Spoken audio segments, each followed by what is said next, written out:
What is up, guys? Today we're going to be testing whether or not you can win in the Ultra League Premier Cup as a level 20 player. So as you can see right here, I'm level 20, and I haven't done any 5-star raids or anything like that to get some really good Pokemon. I've just got a Gigalith, as you can see, because you can trade them and evolve them for very low candy, which I thought was a really good Pokemon to use because it'd be accessible to lower level players. Same with the Scavalier, you can trade Carablast, and it's a 0 candy evolution. Get a good Pokemon right off the bat. And then same with Machamp. I actually got that one from a 3-star raid, to be fair, but those are pretty easy to do by yourself or with a friend. Well, actually, by yourself at this level, you probably couldn't do it, but if you have one friend, you could probably do it. And then also, if you trade him a Chop, then you can get it to Machamp really cheaply as well. So all of these I thought were really accessible Pokemon that you could use as a level 20 player, obviously, because I'm a level 20 player. And I think it's a really good way to show if you can win with a lower level Pokemon as a lower level trainer in this cup, because as you can see, we are way below the 2,500 mark on all these Pokemon. But luckily, as you can see here, this first trainer, we got a little bit lucky. He's under leveled as well, as you can see, because all his Pokemon are even lower CP than mine, which is pretty good for me.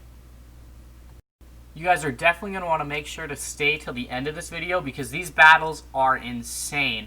I definitely did not expect the result of that happened with this video. I thought for sure I'd get absolutely crushed in all of these, but it goes a little bit different than I would have expected, so you're going to want to make sure you stay and watch because it gets pretty exciting. Also, as you can see, I haven't added second charge moves to any of these Pokemon because I know that's something that lower level players, that's not something you really can do. You don't have that much Stardust or that much candy to do that with anyone. And I also haven't used any charge TMs or fast TMs to change their movesets because that's also something that I realize isn't really accessible to a lot of lower level players. And so I want to just keep it. I caught them, traded them with some of these so you could evolve them, and then used them just like that. Didn't change anything, so that these are Pokemon that could actually be used by lower level players. So my main strategy going into these battles is to lead with Escavalier. Because one, he's a counter user, which is pretty powerful, but he has Acid Spray as his charge move. And so what Acid Spray does, it barely does like any damage. However, it lowers the opponent's defense, which is super helpful for me because since my Pokemon are such underleveled, it really helps to get any damage buffs they can. And so that's really good for me. Also, I can usually get a shield with it a lot of the times. I didn't here with the Ampharos, but I can get a shield a lot of times, because Escavalier can have a lot more powerful moves like Drill Run, and so I think a lot of people are probably expecting me to use those moves, and so when I pull out Acid Spray, they're a little surprised, but they usually use a shield, and then even if they shield, I still get their defense to go lower, which helps me a lot. So that's one thing I'm mentioning that, because I want to emphasize to you guys that as a lower level player, you can win, but you're not going to win the same way you would as a higher level trainer. As a higher level trainer, you can get like the perfect Pokemon in the league, and you can, even if you don't use the best strategy, you can kind of bully your way to win, at least until you get to like rank 7, and then you have to use some more strategy. But right here, if you want to win when you're so much lower, strategy becomes super, super important. So you're just going to have to play smart, and if you play smart, then you can do a lot better. And so I think Escavalier was pretty lucky. If you haven't managed to get one of those as a lower level player, which is pretty easy, you just need to catch one Carablast and then trade with a friend. Hopefully you'll have a higher level friend so he can trade you a pretty high CP Carablast. That's what happened with me here. Well, actually this is my alternate account, so I just traded with myself on my better account, but still you understand what's going on. That is something super helpful to help use when you're a lower level trainer.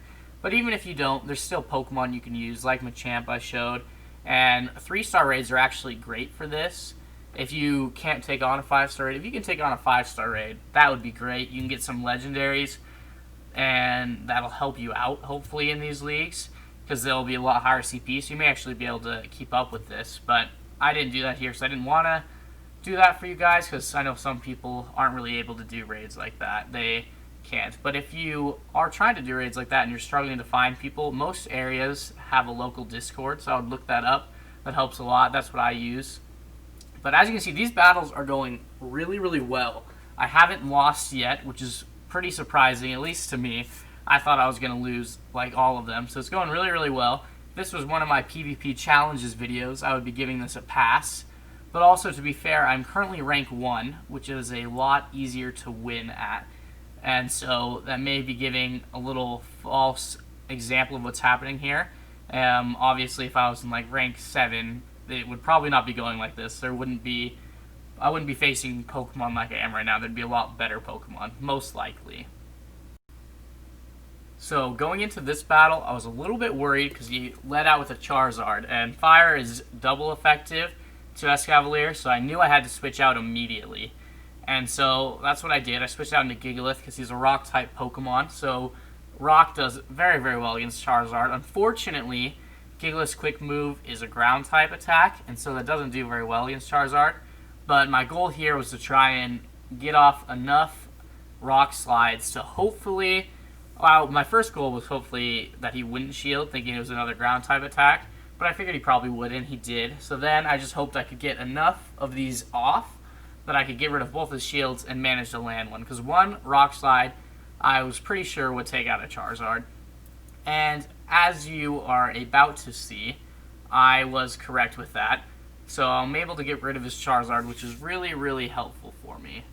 Because Charizard does very well against Escavalier, obviously, and he does pretty well against Machamp as well.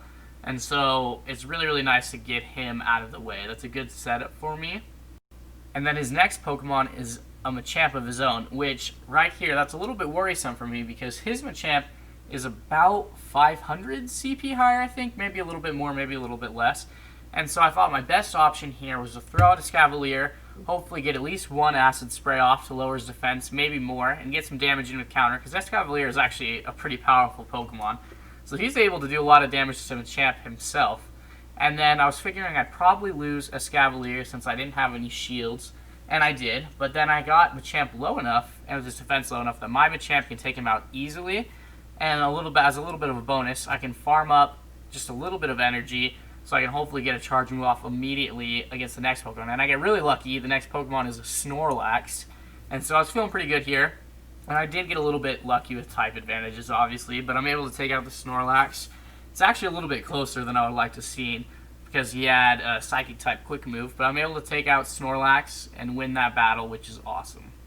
So I'm currently 4 out of 5, which is absolutely awesome. Way better than I expected. And then I get really lucky here, and a super low-level trainer comes out, and so obviously I'm able to beat him extremely quickly, and I somehow managed to win 5 out of 5 battles as a level 20 player in the Ultra League with no Pokemon 2,000 CP or higher. In fact, my high CP Pokemon, I believe, is Gigalith, which is around 1,700 CP, and so that is not at all what I suspected. Excuse me there. However, I did 2 more sets of battles, so a set is 5 battles for those of you who don't know, after this.